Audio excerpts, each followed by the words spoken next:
State of Decay 2 was never going to be the biggest exclusive on Microsoft's slate for this year, but then with that slate looking pretty thin, it wasn't entirely impossible. And so the news that the game has already racked up 2 million players in its first 2 weeks will be welcome to the publisher.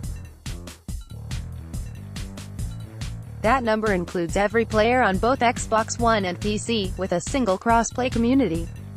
Both physical, digital purchased copies as well as those coming into the game via Xbox Game Pass.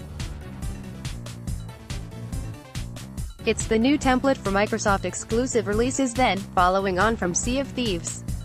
A template that head of first-party Matt Booty talked about in detail in our recent interview, where he talked up the community and sharing aspects of upcoming titles. There will always be single-player games with maybe 20 to 30 hours of gameplay. We love those kinds of games, and there's a place for those, but it's also certainly the case with the focus on watching, streaming, broadcast and esports that it's really important to think about the longevity of a game. Booty explained.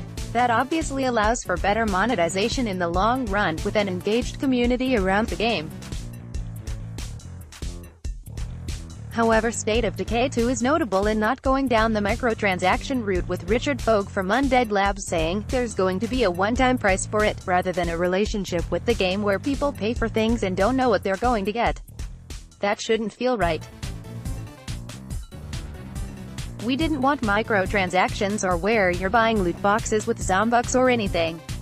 The game did have a shaky start with lots of reports of problematic bugs. Aaron Greenberg, general manager, Xbox Games Marketing, made some comment on those initial problems in a blog post, saying, "The entire team has been working. We are always listening to our fans to improve the game experience, and we will continue to bring updates and additional content as you explore all that State of Decay 2 has to offer." The survival game, which is set in small-town America where not even the military could stop the zombies, has all the typical survivalist tropes, where players must gather survivors and build a community in a post-apocalyptic world.